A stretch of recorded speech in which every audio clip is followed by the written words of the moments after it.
Good afternoon, everybody.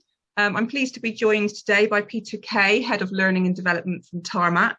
My name is Lisa Saunders. I am the People and Culture Director for John Wainwright and Co. Today, we're going to talk to you about building a career in mineral extractives. We're really excited to be here, and we're hoping that by the end of today, you will leave this presentation knowing a lot more about our industry, the available job opportunities and career pathways, and hopefully with a passion to perhaps join us one day. So what are we going to cover? We're going to give you an industry overview. We're going to talk to you about the differences between working for a corporate business and a small to medium-sized enterprise. We are going to go through what we do as an industry and show you some really exciting videos. And we're going to spend some time actually just trying to dispel some of the myths that people have about our industry.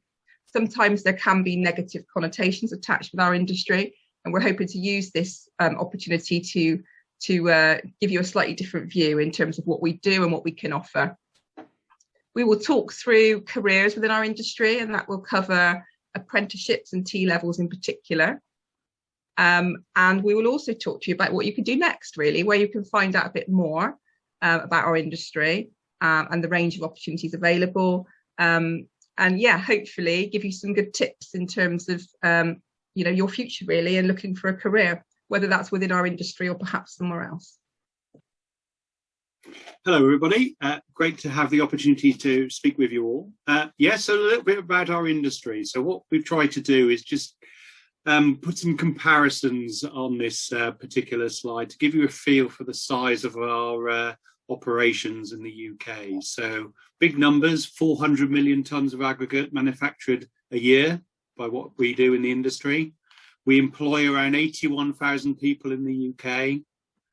And the total sales of our products per year is about £16 billion. So, to put that into some kind of context, it'll actually take me 512 years if I gave you £1 a second to get to that number. So just to give you that impression of size. In terms of how we compare, so myself and Lisa are from different organisations. I'm from an organisation called Tarmac, Lisa from Wainwrights, and we're of different sizes. So, ourselves, we've got 400 sites in the UK, 7,000 employees. And, in comparisons of size, you can see from what Lisa has compared to ourselves, really very different sizes. But that has benefits and it also has challenges, so for us, then I'll hand over to Lisa to have views as well. So we can have careers across the UK, potentially overseas. Tarmac is in fact part of a group called CRH, who has presence all over the world with over 80,000 employees. So that gives the scope of opportunities across the globe, as well as different opportunities across different parts and departments and functions that you might want to try different types of career. So we can offer those within our business. We have dedicated teams to support our operations. So that means if we needed support about finances, we can go to our finance team. If we want to market our materials and what we do, we've got a marketing team. How we communicate, we've got a communications team. I could go on. So there's very different teams that we have available in our business. And finally, our culture is quite a driven culture. It's about delivering results, delivering performance, but also being as safe as we possibly can be, being sustainable as an organization going forward, and being inclusive in how we look after everybody within our own business. So that feeling of being collaborative and working as a team is also very important to us.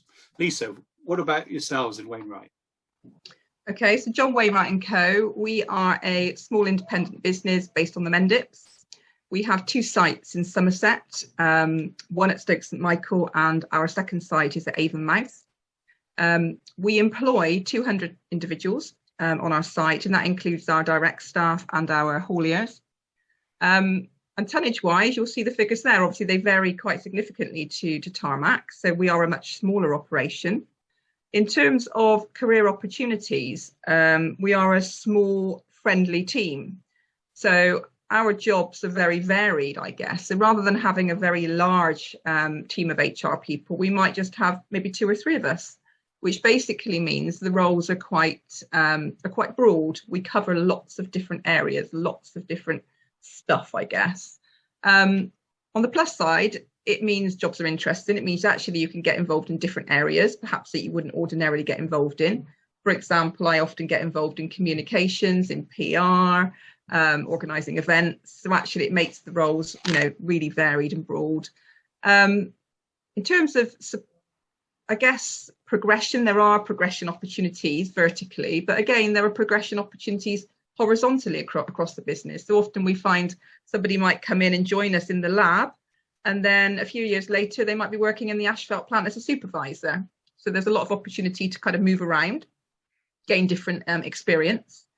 And in terms of support mechanisms, I guess the advantage we have as an independent SME is that decision making is quick and easy. So, we don't have to go through multiple processes to get things agreed. We can very easily go and get a decision from one of our directors on something and make something happen quite quickly. And as I've said, from a cultural perspective, that really is one of our plus points. We're very much about the team here at Wainwrights. Everybody knows everybody. It is very personal. People are very approachable. And yeah, it's all about our values, really. We're really values driven. So, people join us and they feel very much part of a family. So that's how we work. Okay, so I'm going to talk to you about maybe dispelling some of the myths about our industry. So often I'll go into schools and I will ask people what they think about mineral extractives. And these are some of the things that they will say. So they will say, for example, it's a dirty and a muddy environment. They will say, actually, most of the workers we think are men who are driving big machines. They often have a perception that it's dangerous.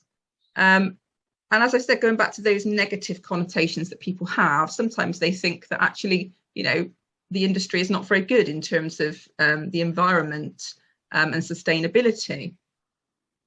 Again, they might have the view that working in a quarry would not necessarily lend itself to a career. So what we've done, we've actually got one of our apprentices, Lily Chant, to just video herself for a minute or so, just talking about her experience of working as an apprentice at Wainwright over the last few years. And before we do that, we're just going to show you a video of what our career, what businesses are like, our businesses are like. So dispelling some of those myths that Lisa has talked about.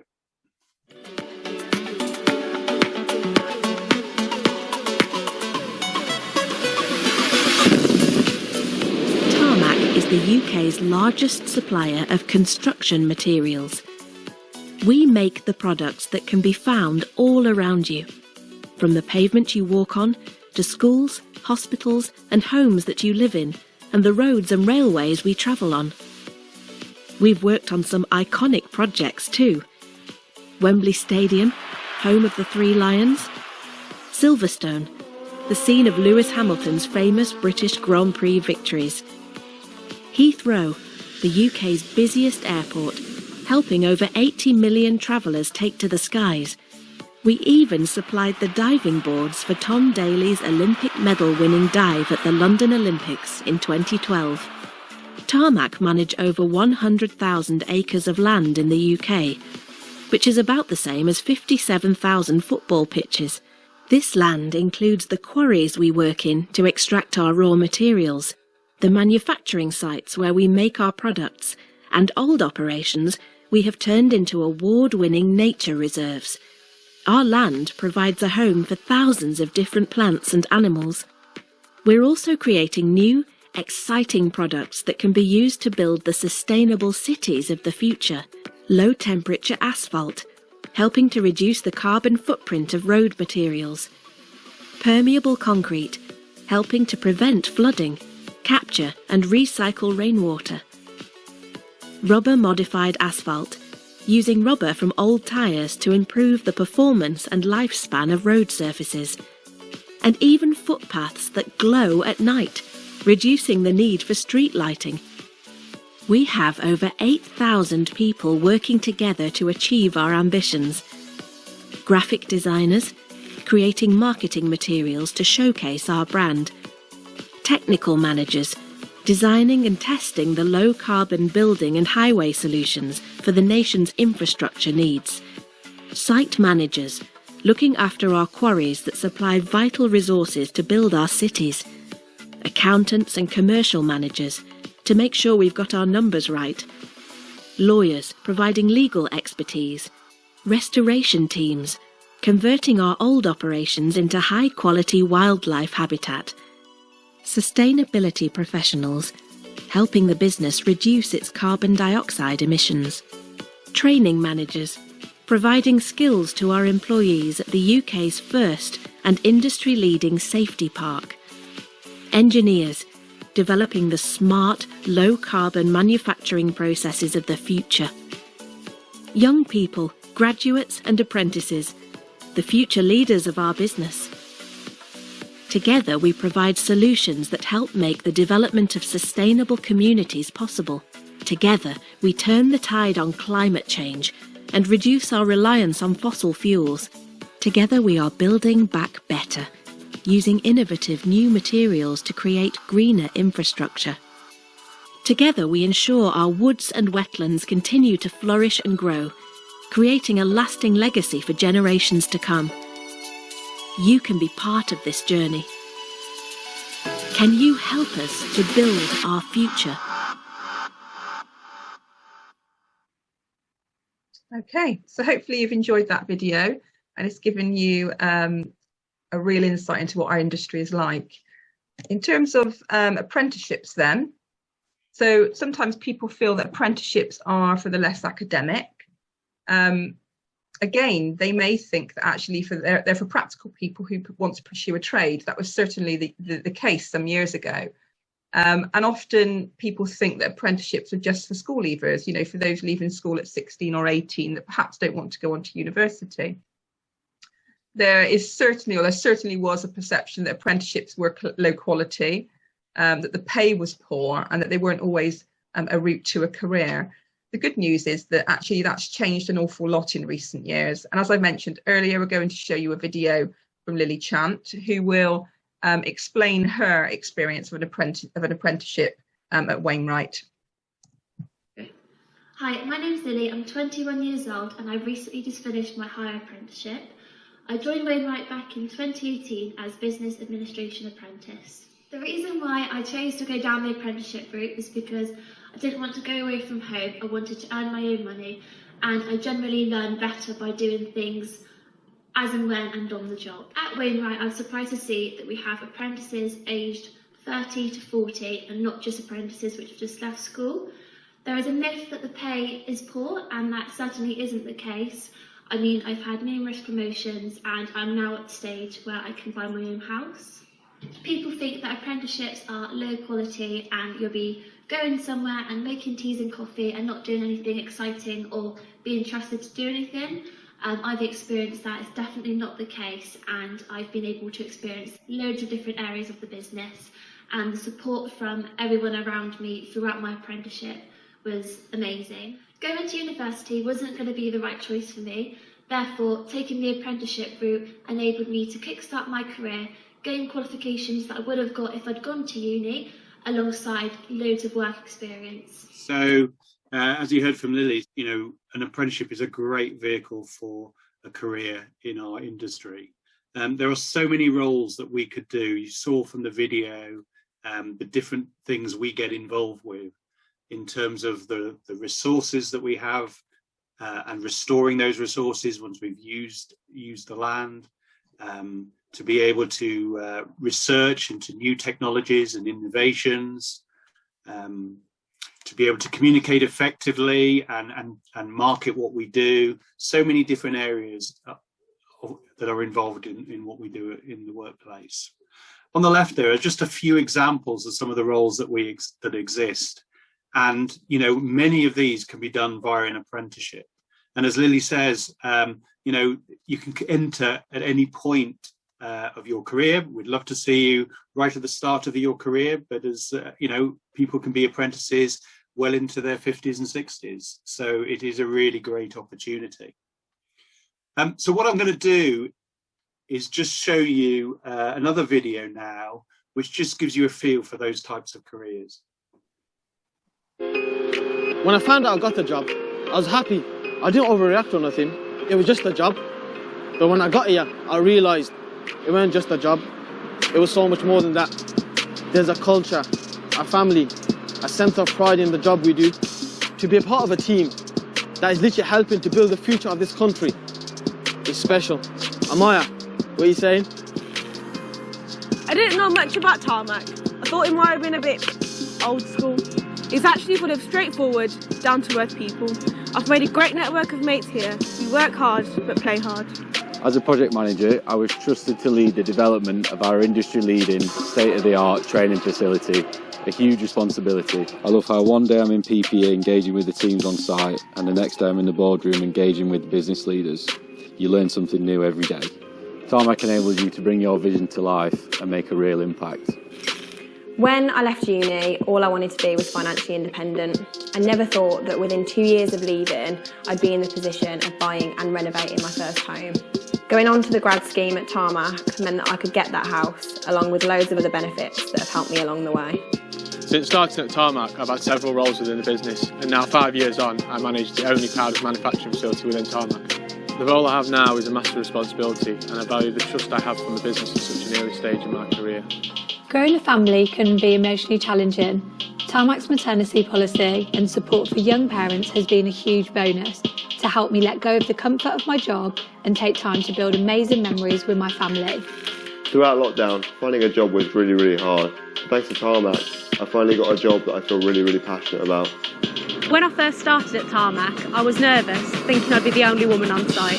And to be honest, most of the times I am. But the guys that I work with day to day make me feel really supported and included on site. And I know that there's a wider network of women that I can always turn to if I need to. When I told my mum that I was going to work in construction, she was a bit worried about my safety. But it's all geared up to be as safe a place as possible, and that culture is set right from the top. This place, the people, the ambition. Yes, it's just a job, but it's so much more than that.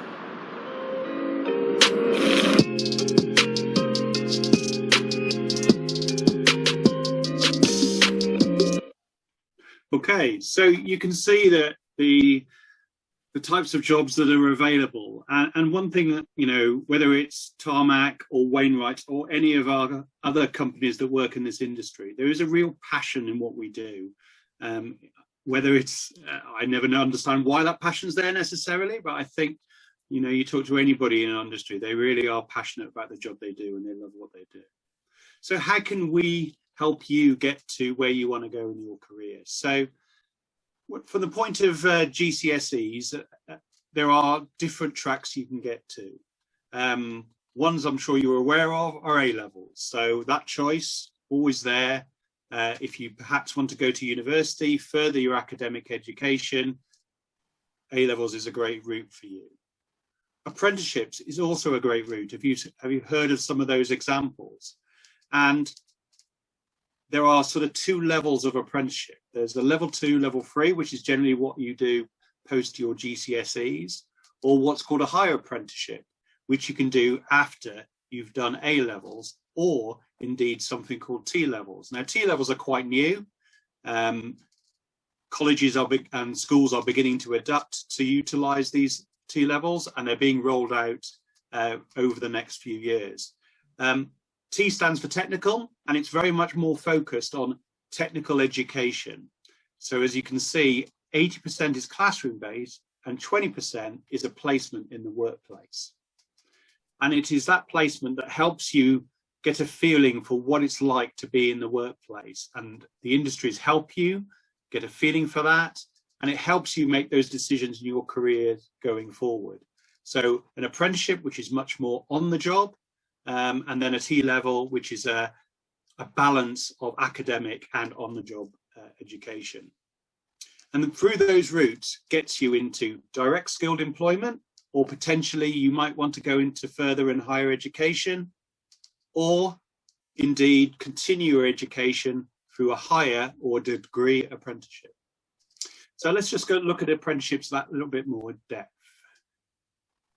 So 3 levels, basically. Level 2 or 3, which is an equivalent to A-levels, a level 4, which is equivalent to maybe your first year at a university, and that's called a higher apprenticeship. Or indeed, after A-levels or after T-levels, you can go on to do a degree as you would going to university, except more time is spent at work and you're employed by work than you are going to university. So that means straight away, as described by Lily before, you are earning as you earn. You are earning as you learn. So it's a really good opportunity for everybody to think about. Within an apprenticeship, this is the balance of maths and English. If you've not been as successful as you would like to have been at maths and at school, we still give you the support to enable you to get that maths and English education to enable you to do the apprenticeship. There'll be external training, which could be a visit to a college or some experiences on a different site, to give you those skills you need to be able to practice and deliver on the job. And also within an apprenticeship, you may also get additional qualifications that are related to that job that you do. Over to you, Lisa. Thank you. So why do an apprenticeship then? Obviously you can earn a salary. You know, you've been at school until you're 16 or 18, and perhaps actually you want to get into the world of work and start earning.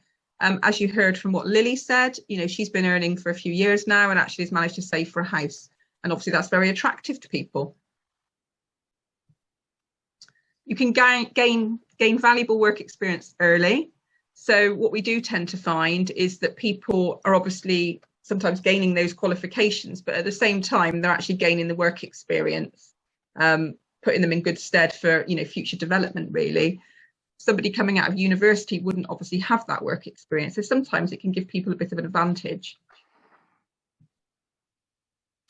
As Peter said, some apprenticeships are linked to standards and qualifications. Not all of them are. The apprenticeship itself is a qualification in its own right, but there are apprenticeships that are linked with, for example, specific degrees or MVQs, that type of thing. No uni debt. I think the going rate at the moment is something like £9,000 a year with tuition fees, etc. So the advantage of an apprenticeship, and particularly a degree apprenticeship, is that you can go and do a degree and not have the student loans and the debt that goes with that if you take the normal university route.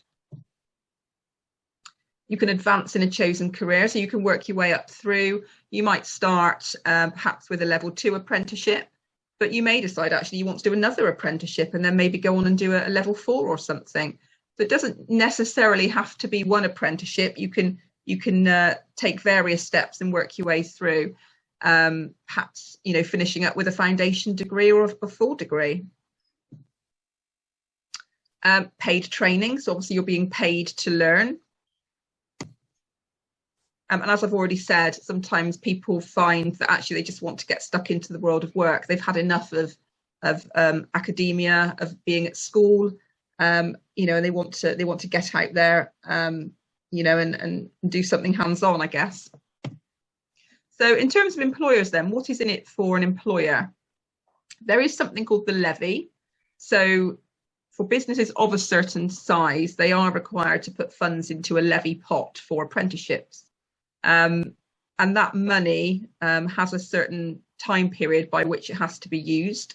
So it is very much in the employer's interest to spend the levy and to use it to bring in new apprentices, or perhaps even to upskill existing staff through apprenticeships.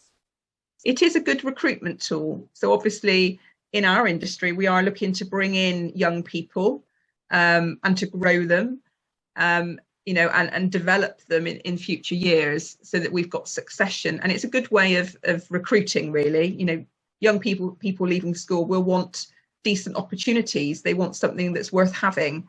An apprenticeship offers that. It can aid with retention. So if you join us as an apprentice, then you will probably sign up to maybe 3 or 4 years within your particular role. And And for us, that's good, because it means we've got hold of you for a good number of years, and hopefully you'll stay with us beyond that time period as well. As I've just said, it is about securing future talent. So we want to build a workforce for the future, and apprenticeships enable us to do that. It also enables us to upskill our own, existing staff. So as Lily said earlier, there are people, in their 30s, 40s and 50s that do apprenticeships because it's just a development tool, really. So they can upskill, they can learn new things, and they can progress. It provides an opportunity for other staff sometimes to mentor apprentices. So often we find that buddying up people is a good way forward, because it provides support for the apprentice, but it also gives the existing staff member an additional responsibility, which often they quite like. They like to be able to give something back. So it's good from that point of view. For us, it's very much about doing the right thing. So we like to do right by the community, and offering apprenticeships really does form part of that. It's good for the corporate image, and from a PR perspective, obviously, to be taking on apprentices year on year. And as I've already said, we're keen to grow our own staff. Specific, for Wainwrights in particular, as I've said, we do have a certain culture, so it's good to bring people into, as we call it, the Wainwright way, and to develop them in the way that we want them to develop. Apprenticeships are proven to improve productivity. That is a fact. So for any business, it makes sense from a productivity perspective. And also, apprenticeships provide extra resource at a reasonable cost. So if an apprentice joins us, obviously they won't be earning the same as somebody that is trained for a number of years initially. So the salary will be lower in the early part of their career. But within a few years, once they're fully qualified, then obviously salaries will increase, and they'll be in line with others doing that role. So certainly for those first few years, there is an advantage to a business from a salary and a cost perspective. We hope we've given you enough of a field to explore our industry. But what to do next is to be curious. Reach out to your careers advisor at school, talk to your parents, get them to and help them. They will help you understand what you would like to do, because these are the choices you got the exciting opportunity to make. To understand those options, do some research. Google asphalt, concrete, quarrying. Attend any fairs in and out of school. Help you make those decisions. Help you make those choices of what type of education route do you want to. Do you want to go into an apprenticeship? We hope you do. Do you want to do an A-level or these new T-levels? These are choices you can make. And they're all great opportunities for you to develop in the next stage of your life. So it's really important to do that research now. So just to finish off then, we've listed some useful websites for you. As Peter says, it's really important to start that research, really, if you haven't already. We've got the Institute of Quarrying website at the top, quarrying.org. We're also linked with the Mineral Products Association, which is an organisation which is part of our industry, and their website is obviously mineralproducts.org. Really, really important website is the apprenticeships.gov.uk. So most companies, if they've got apprenticeships, will list them on that website. And it's really useful. You can go onto the website and you can search by job role, and you can search by radius as well. So you could look, for example, for engineering jobs within 20 miles of you or something along those lines. And it will bring up all of those apprenticeships at different levels. Amazingapprenticeships.com, another good website to look at. And obviously, Indeed, many employers will use Indeed to advertise. It is a free resource. So again, it's really good just to have a look on there. In terms of social media, the IQ, Facebook, LinkedIn and Twitter platforms are good to look at. But again, have a look at not just employer social media platforms, but employer websites as well. So, the big corporate businesses within our industry are obviously Tarmac, we've got Hanson, we've got AI as well, Aggregate Industries. But there are a number of smaller businesses like Wainwright, for example, So yeah, do some research, find out who the key employers are within your area from a mineral extractives perspective, and have a look at their websites, have a look at their social media platforms. I'm sure any vacancies would be advertised there. So I think that's pretty much it from us. Hopefully we've given you some food for thought, and hopefully you'll go away maybe with a slightly different view of our industry and the career pathways available. Hopefully we'll leave you with a passion to perhaps find out more and maybe join us one day. But what we would like to say is thank you for listening. Good luck with whatever you choose to do. And yeah, thank you very much. Bye-bye. Lovely.